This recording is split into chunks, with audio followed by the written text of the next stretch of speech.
So guys মিরায়ের trailer চলে এসছে এবং ট্রেলার দেখলাম, ট্রেলার ভালোই লাগলো। এবার ট্রেলারের বিষয়ে যাওয়ার আগে কিছু বলি। এই মুভি যে ডিরেক্ট করেছিল তারও আগে আমরা দুটো এরকম টাইপেরই মুভি দেখেছিলাম। একটা তোমার কার্তিকিয়া পার্ট 2 এরকম টাইপের আমরা মুভি দেখেছিলাম, আর সেখানেও আমরা সেম এরকম টাইপেরই কনসেপ্ট দেখেছিলাম। তো দুটো পার্টি আমার মোটামুটি ভালোই লেগেছিল, খারাপ বলবো না। আর এরকম মুভি প্রমোট করাও উচিত আর এরকম বানানোও উচিত, কারণ এটাই তো আমাদের জনরা। যদি আমেরিকার আয়রন ম্যান, সুপারম্যান এগুলো হয় তো আমাদের অবশ্যই এটাই হবে। আর এই দিকেও এবার আমরা দেখছি যে ইন্ডিয়াতে বেশিরভাগ এখন সুপার হিরোতেই ফোকাস দিচ্ছে, আর সাধারণত অডিয়েন্স এটাই দেখা পছন্দ করছে। কারণ আমরা যদি মালায়ালাম মুভির দিকে যাই, ওখানে খালি অ্যাকশন সিকোয়েন্স, অ্যাকশন থ্রিলার এগুলো বেশি আমরা দেখতে পাচ্ছি। আর আদারওয়াইজ আমরা সাউথের একেবারে পুরোপুরিভাবে সুপার হিরোর মুভি দেখতে পাচ্ছি। এবার যে মিরায়ের যে মেন অ্যাক্টর, লিড অ্যাক্টর যে রয়েছে, তাকেও আমরা কিছুদিন আগে হনুমান মুভিতে আমরা দেখেছিলাম। সেম সেরকমই একটা ভাইব তার কাছ থেকে আসছে ট্রেলারটি দেখে। আর হনুমানের যদিও ইউনিভার্স একটা বানানোর কথা ছিল, এবার জানি না এটা ইউনিভার্স বানাবে কি বানাবে না। হয়তো ট্রেলার যেমন দেখলাম মনে হলো না ইউনিভার্স এটাকে বানাবে। আই থিঙ্ক এটা হয়তো একটা মুভিতেই এন্ড করে দেবে। যদি ইউনিভার্স বানায়ও খারাপও হবে না। আই থিঙ্ক তারা হয়তো জিনিসটাকে পেন্ডিংয়ে রেখেছে যে মুভি কেমন চলে আর না চলে, কিন্তু মুভি ভালো চলবে এটুকু বলা যাচ্ছে। তো চলো, ট্রেলারে অনেক কিছু আছে, দেখবো কিছু কিছু ডিটেলস, স্টোরি কি হতে পারে না হতে পারে, এটা মেন ফোকাস এটাই রাখবো। আর স্টোরিটা কতটা ইন্টারেস্টিং হবে কি না হবে, আর কী কী ডিটেলস রয়েছে, এবার আমাদের ভিলেন কেমন হবে, ভিলেন কি হিরোর সাথে এবার সেরকম করে তুলে উঠতে পারবে কি পারবে না, সেটাই আমরা ফোকাস করবো। তো চলো ট্রেলারের দিকে যাওয়া যাক। তো তার আগেই বন্ধুরা, তোমরা যদি এই চ্যানেলে প্রথম হয়ে থাকো তাহলে এই চ্যানেলটিকে সাবস্ক্রাইব করে দেবো, কারণ আমি এই চ্যানেলে মুভি সিরিজ রিলেটেড ভিডিওস নিয়ে আসতে থাকি। তো তোমরা যদি চ্যানেলের প্রথম হয়ে থাকো তো চ্যানেলটিকে সাবস্ক্রাইব করে দাও, আর ভিডিওটি দেখো, ভিডিওটি যদি দেখে ভালো লাগে তাহলে বন্ধু বান্ধবের সাথে শেয়ার করে দিও। তো আমি শুভ্র, তোমরা দেখছো শুভ্র ভিউ। চলো ট্রেলারটির বিষয়ে কথা বলা যাক। আমরা ট্রেলারের শুরুর দিকে যাই। ট্রেলারের শুরুতেই আমরা দেখতে পাচ্ছি যে এখানে কিছু স্পেসিফিক কয়েকটা গ্রন্থের কথা বলা হচ্ছে, যে গ্রন্থকে প্রোটেক্ট করার চেষ্টা চালানো হচ্ছে, এবং কার কাছ থেকে চালানো হচ্ছে সেই শুরুতেই আমরা ভিলেনের ইন্ট্রোডিউস দেখতে পারি। যে ভিলেন সেই গ্রন্থগুলিকে নেওয়ার চেষ্টা করছে, আর অবভিয়াসলি সেই গ্রন্থ থেকে কিছু একটা মন্ত্র হোক বা কিছু পড়ে হোক সে সেখান থেকে পাওয়ার পাবে, এবং সেই পাওয়ার পেলে হয়তো অবভিয়াসলি সব মুভির মতো সে দুনিয়াতে রাজ করতে পারবে, বা তার হয়তো মুভির মধ্যে কিছু স্পেসিফিক রিভেঞ্জ বা স্টোরি থাকতে পারে। সেটা যদি দেখায় তো খুবই ভালো হবে, কারণ আমরা এরকমই জনরা বা এরকমই আমরা স্টোরি দেখে থাকি যে ভিলেন কোনো কিছু পাওয়ার নেওয়ার চেষ্টা করে খালি একটাই উদ্দেশ্য, যে দুনিয়া চালানোর জন্য বা দুনিয়াতে রাজ করার জন্য। তো যদি ভেতরে ঢুকে আরও কিছু স্পেসিফিক রিজন বা রিভেঞ্জ দেখায় তাহলে সেটা দেখতে অবশ্যই ইন্টারেস্টিং লাগবে। আর মিরাই যে মুভিটি আছে, আমি যখন প্রথম ট্রেলারটি আসি ইউটিউবে আই থিঙ্ক দেখি, বা ট্রেলারটা যখন দেখা চালু করি, তখন ভেবেছিলাম যে মিরাই আই থিঙ্ক হয়তো সেই হিরোটার নামই হবে বা কিছু একটা সংকেত হবে, বাট না। আমি ট্রেলারের শেষে আস্তে আস্তে আমরা দেখতে পারি যে মিরাই একটা লোকেশন, এবং সেই লোকেশনটাকে নিয়ে খুব প্রচুরভাবে এই মুভিটাতে মানে সেই সংকল্পটাকে দেখানো হবে প্রচুরভাবে। কারণ বেশিরভাগই স্পেসিফিক জিনিস দেখছি যখন ট্রেলারের কোনো থিম দেখছি, সেখানে সেই এরিয়ার লোকজনকে দেখতে পাচ্ছি, সেখানে কিছু একটা সেখানকার পরম্পরা, সেখানকার কিছু একটা মানে আসা যাওয়া না আসা, বা সেই লোকেশনটার উপর নির্ভর করে গোটা মুভিটার আই থিঙ্ক থিম হবে। তো সেটাকে জাস্টিফাই করে মুভির নাম মিরাই রাখা, অবশ্যই এটাও একটা কারণ, তো অনেক ভালো কারণ, এটাও একটা ভালো কারণ। আর তার সাথে সাথেই আমরা হিরোর ইন্ট্রোডিউস দেখতে পারি, আর এখানে সেম সেরকমই একটা দেখতে পারি যে একটা অ্যাভারেজ টিনের ছেলে, বা যদিও আমি ধরে নিলাম টিনের ছেলেই, কারণ সাধারণত সুপার হিরো মুভিতে আমরা এরকমই ইন্ট্রোডিউস দেখতে পারি। যখন কোনো আমরা মেল ক্যারেক্টারকে কোনো সুপার হিরো মুভিতে ইন্ট্রোডিউস করা হবে, সেটা সিনেমাতে আমরা যদি বয়স হেরফের আমরা কোনো আন্দাজ পাই সেটা পরের বিষয়। তো আমরা দেখতে পারি একটা অ্যাভারেজ টিনের ছেলে, যে যার লাইফের মস্তিতে থাকে, যে যার লাইফের টার্গেটে বা নিজের মতো ঘুরে বেড়ায়, বাট তার লাইফে সেরকম কোনো উদ্দেশ্য থাকে না। বাট সেখানেই হয়তো তার লাইফে কোনো ক্যারেক্টার ইন্ট্রোডিউস হবে, বা তার সাথে কিছু একটা ইনসিডেন্ট হবে, যার জন্য সে খোঁজা শুরু করবে যে আমার লাইফের উদ্দেশ্য কী। এবার আমরা ট্রেলারের অনেক ডায়লগেও আমরা শুনতে পারি যে অনেক লোক তার উপর ভরসা করছে, তার মা তার উপর ভরসা করছে, এবার তাকে নিজের উপরই ভরসা করতে হবে। এরকম ডায়লগ আমরা সেই মেন অ্যাক্টরকেই আমরা এরকম বলতে শুনি।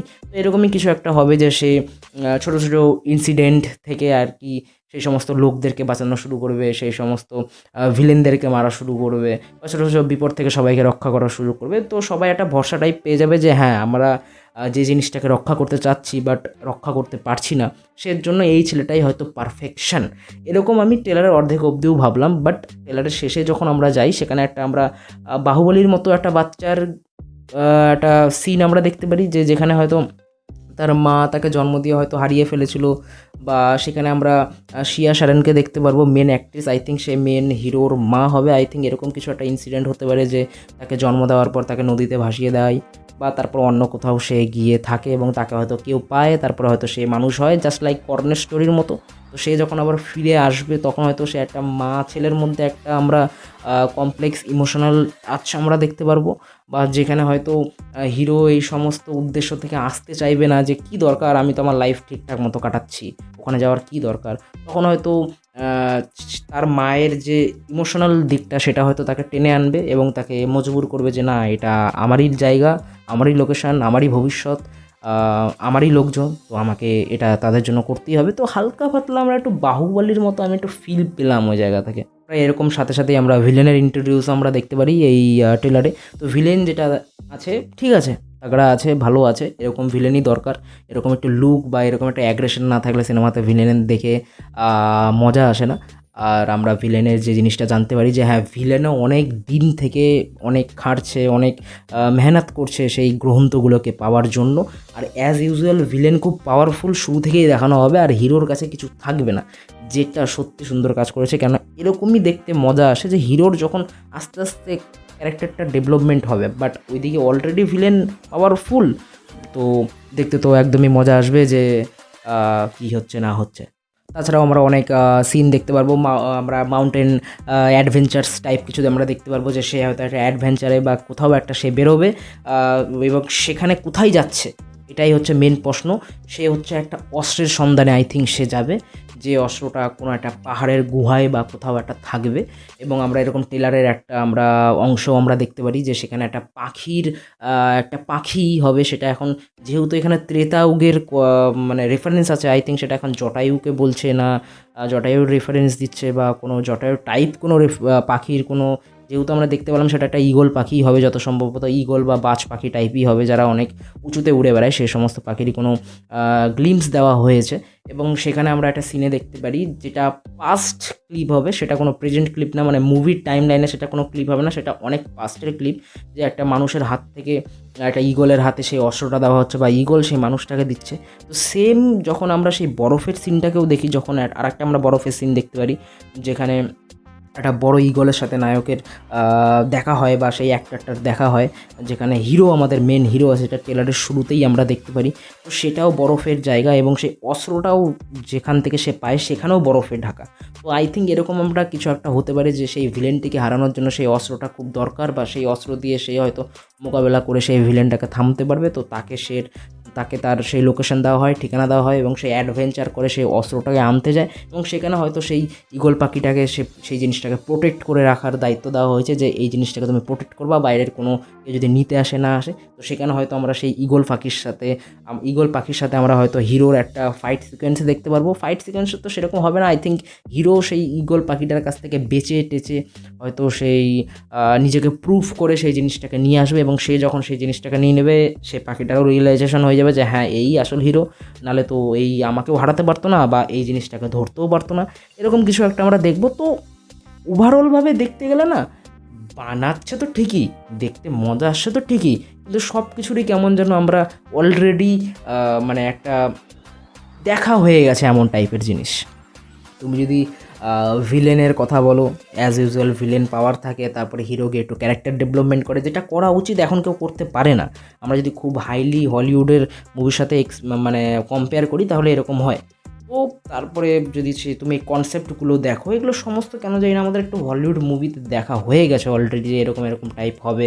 তো অন্য ইন্ডিয়ান মুভিতে আই থিঙ্ক আমাদের এরকম দেখা হয়ে গেছে।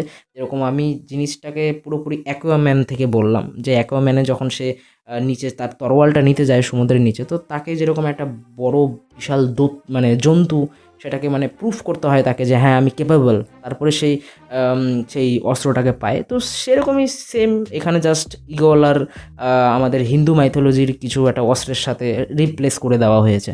তো সমস্ত সিনই যেন কেন না কেন কোনো না মুভিতে হোক বা কোনো সিরিজে হোক আমরা এরকম দেখেছি, বাট মজা আসছে সেই জিনিসটাকে ওরা ধরে রাখে যে হ্যাঁ সেম সিন হোক বা ইন্সপায়ার সিন হোক, বাট বোরিং লাগছে না, ভালো লাগছে। এবার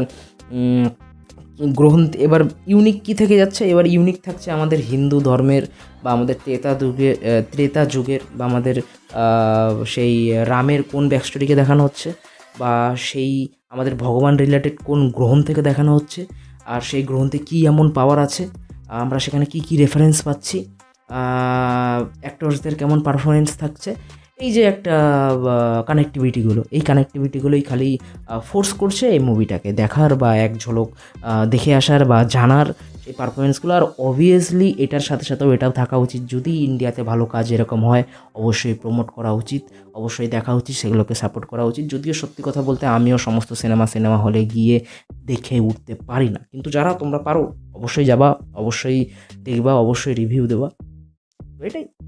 তারপর লাস্টলি একটাই জিনিস যে লাস্টে আমরা ট্রেলারে একেবারে শেষের দিকে আমরা হিরোর মারি একটা ডায়লগ শুনতে পারি যে এই উদ্দেশ্যটা বা এই জার্নিটা এতটাই কঠিন হবে যে তুমি একা করে উঠতে পারবে না, তো তোমার সাহায্যের জন্য তারা নিশ্চয়ই আসবে। তো সেখানে আমরা লর্ড রামের রেফারেন্স দেখতে পাই, যদিও সে অ্যাক্টরটাকে দেখানো হয় না সে কে, আমরা তার রেফারেন্স দেখতে পারি। তো আমার মতে হয় কি, একটু যদি আরও অনেক দেবতা আছে বা আরও অনেক আমাদের গডস আছে, তাদেরকে নিয়েও যদি একটু মুভি বানানো হয় সাইড ওয়ে করে, তাহলে একটু বেশি বেটার হয়। প্রত্যেকটা মুভিতেই এরকম রাম আসছে লাস্টে, তাদেরকে ক্যামিও হিসেবে হনুমানকে নিয়ে আসা হচ্ছে, ঠাকুর হনুমানকে নেওয়া হচ্ছে, ঠাকুর রামকে নিয়ে আসা হচ্ছে, এই জিনিসটা একটু কেমন যেন একটু বেশি হয়ে যাচ্ছে আমার যাতে মনে হয়। তাছাড়া অনেক দেবতা রয়েছে, তাদেরকে নিয়েও ফিল্ম বানানো উচিত, বা সেটা যদি হয়ও, আমরা যদি জাস্টিস লিগে চলে যাই, জাস্টিস লিগে যেরকম ডার্ক সাইড আছে, ডার্ক সাইড তার আন্ডারগ্রাউন্ডে যারা আছে পাওয়ারফুল তাদেরকে পাঠাচ্ছে যে তোরা যা কাজটা করে বলে আয়, আমি আছি। সে ওখানে তার ওরা ফার্ম করে রাখছে। তো আই থিঙ্ক যেহেতু সেটা একেবারে আমাদের মেন দেবতা, একদম পুরো পিকে যে আছে আমাদের রাম, কৃষ্ণ, বিষ্ণু, যাই বলো তুমি, তো তাদেরকে তুমি পেছনে রাখো, তারা কিছু কোনো দূত পাঠাচ্ছে বা তারা কাউকে পাঠাচ্ছে, তাদেরকে এমনিও রাখো মুভিতে, তো ইন্টারেস্টিং লাগবে। আর তাদেরকে দেখাও যে তারাও একটা ভক্ত, যেমন হনুমানের ক্যামিও, ঠিক আছে, সে আবার তার উপরে আরেকজন আছে, সে তাকে পাঠাচ্ছে যে যাও আমার ওই ভক্তকে বাঁচাও, এরকম টাইপের কিছু রাখা যায়। ডিরেক্ট ভগবানকেই নিয়ে এসে ইয়ে করে দেখানো, কারণ আমরা যদি হনুমান মুভিটাও দেখি, গোটা মুভি এক টাইপে একদিকে, আর লাস্টের ক্লাইম্যাক্স সিনে গিয়ে পুরো ভিএফএক্সেরই একটা হনুমান আসছে, তার সাথে ইয়ে হচ্ছে, মানে মজা তো আসছে, বাট হয় না যে ভগবান তো অত সহজে ভক্তদের দেখা দেয় না, বা ভগবান আসেই না দেখা দিতে, সে কোনো দূত পাঠায় বা কিছু পাঠায়। এই হালকা রেফারেন্সটা তুমি বেস্ট হয়েছে রাম সেতু মুভিতে, অক্ষয় কুমারের রাম সেতু মুভিতে থাকে, আমরা গোটা মুভি অবধিও বুঝে পাই না যে হ্যাঁ ওটা হনুমানের ক্যারেক্টার, ঠিক আছে, কত সুন্দরভাবে জাস্টিফাই করে। আমরা হয়তো মুভি দেখতে দেখতেও যখন ওই ক্যারেক্টারটা যে বলে যে আমি অঞ্জনী পুত্র এপি, তো ওই যখন একটা লাফ দিয়ে হেলিকপ্টারও চলে যায়, তখনও হয়তো আমরা মুভিতেই অনেকে বলা শুরু করছিলাম যে হ্যাঁ ভাই বলিউড আর ঠিক হবে না, এটা কোনো জাম্প হলো, এইভাবে কেউ জাম্প দিতে পারে। কিন্তু লাস্টে ওটাকে এত সুন্দরভাবে ডিফাইন করলো যে হ্যাঁ ওই তো হনুমান, লর্ড হনুমান, বজরংবলী, ওই তো পারবেই ওটা দিতে। তো রাম সেতুর যে জিনিসটা ছিল না, খুব ভালো লাগলো।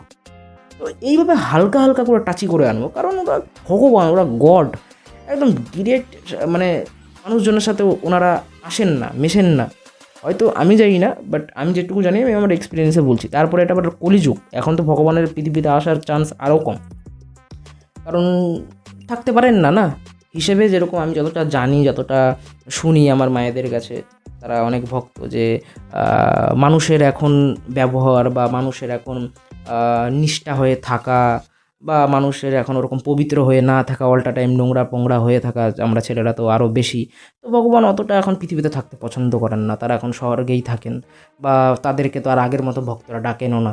তো এই যে একটা জিনিস, তো অল্প অল্প করে ক্যামিও না আনলেও সেই সাসপেন্সটা বজায় রাখো, 2-3টা মুভির পর ফাইনাল যেগুলো মুভি হয় সেগুলোতে হালকা পাতলা রেফারেন্স দেওয়া, এরকম ডিরেক্ট এই জিনিসটা আমার অতটা হয় না। তো এটাই ছিল আমার মিরায়ের রিভিউ। তোমরা যদি দেখে থাকো তোমরা বলো কী হতে পারে স্টোরি, বা তোমাদের কি রিভিউ তোমরা সব কমেন্টে জানাতে পারো। আর ভিডিওতে যদি এত দূর এসে থাকো, আশা করছি ভিডিওটি ভালো লাগছে। তো ভিডিওটি ভালো লাগলে অবশ্যই একটু লাইক করে দিও, সাবস্ক্রাইব করে দিও, কী ভালো লাগলো না লাগলো কমেন্টে অবশ্যই জানিও, বন্ধুবান্ধবের সাথে শেয়ার করে দিও। তো আমি শুভ্র, তোমরা দেখছো শুভ্র ভিউ, আসছি নেক্সট ভিডিওতে।